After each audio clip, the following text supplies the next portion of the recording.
Just what exactly is crisis prevention and management? A crisis can threaten the existence of any company, yet a crisis prevention and management guide can help you prevent or respond quickly to any problem and turn it into an opportunity.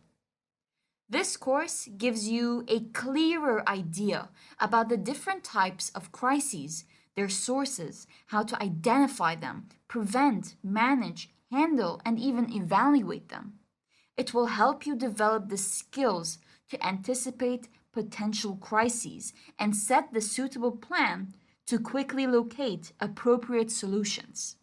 The highlight of the Crisis Prevention Management course is that it prepares you, the boss, the manager, the crisis management team, the media personnel, the spokesperson, the regular employee, and so on, to perfectly communicate or apply communication strategies throughout this process.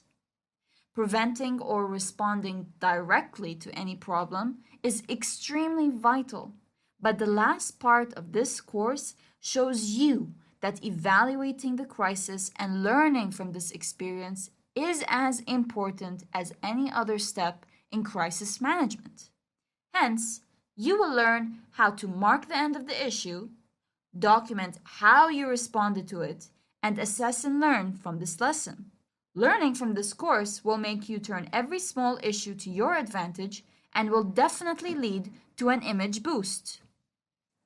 So by following our guide, we hope that you receive the following outcomes, like understanding the different types and characteristics of crises, to analyze all aspects of a crisis, to develop appropriate plans and strategies to prevent or manage any possible crisis. You should be able to recognize the importance of corporate social responsibility, or CSR, and good relations with the media and society on the image of the company, particularly during a crisis.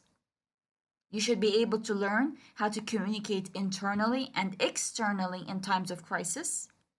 Learn how to use the media to your advantage.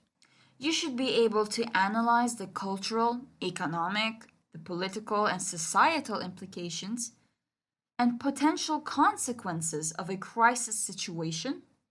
And finally, transform a crisis into a potential opportunity for the parties concerned. And of the key figures or concepts that will be provided to you in this course is crisis management, crisis prevention, crisis intervention, crisis evaluation, potential crises, systemic and individual crises, a trans-crisis state, crisis theories, corporate social responsibility or CSR, crisis management planning, crisis management team, and the crisis communication management. In this course, you will find a PDF of around 90 pages with the theoretical part consisting of 66 pages and 7 practical exercises. The course also includes a PowerPoint presentation of 166 slides. In this course, you will find 5 parts. The first part being crisis definition. We discuss what is a crisis, its history, its definitions, the different types of crises such as individual and systemic, the characteristics of crises, the characteristics of a sudden and smoldering crisis, trans-crisis states, and crisis theories.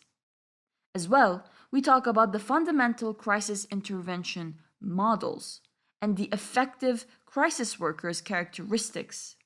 In addition, we discuss sources, identification and prioritization of crises, sources of potential crises, accidents and natural events, health and environmental disasters, technological breakdowns, and rogue employees.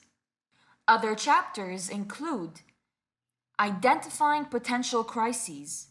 Many minds are better than one. Use a systemic approach. Adopt the mind of an assassin. tips for identifying potential crises, and the last chapter of part 1 is prioritizing potential crises. In part 2, we discuss crisis prevention. Now, in chapter 1, we pay attention to the details. We heed the signals of impending crisis. We also pay attention to the warning signs of potential future crises and tips for avoiding trouble. We also discuss corporate social responsibility and the growing business imperative. As well, we talk about CSR's best practice policy development and management. In Chapter 2, we talk about crisis management planning, the definition of the concept, the 5 steps of crisis management planning, where to start, the different crisis scenarios, and the training simulations. In part 3, we discuss crisis recognition and resolution. Now, in the first part, or the first chapter, we talk about crisis recognition and its recommendations, with tips for recognizing impending crises. In chapter 2, we discuss crisis communication management. Under it includes the importance of communication, the background information to seize the initiative, to set up a press center, managing the press conference, dealing with the television interview, coping with hundreds of telephone calls, responding to media calls, responding to calls from relatives, news release, keeping employees informed, using your website, and when it is all over. In chapter 3, we talk about implementing an issues management program, the ABC model of the crisis intervention, and the crisis management process. In the last chapter of part 3, we talk about the media in crisis situations, meaning mastering the media, using the right spokesperson, and tips for dealing with the media. In part 4, it's all about crisis evaluation. Here, you learn from your experience. You mark the end of the crisis. You record the crisis response, and you capture the lessons learned. And the last and final part of this course is part 5, practical exercises. Here, you solve Nokia's crisis. Here, you deal with the unexpected explosion, communicating a carcinogenic crisis, handling your discriminatory ad crisis, developing a CSR project, fire at your oil and gas company, and finally, the last exercise being rotten salmon at your supplier's warehouse.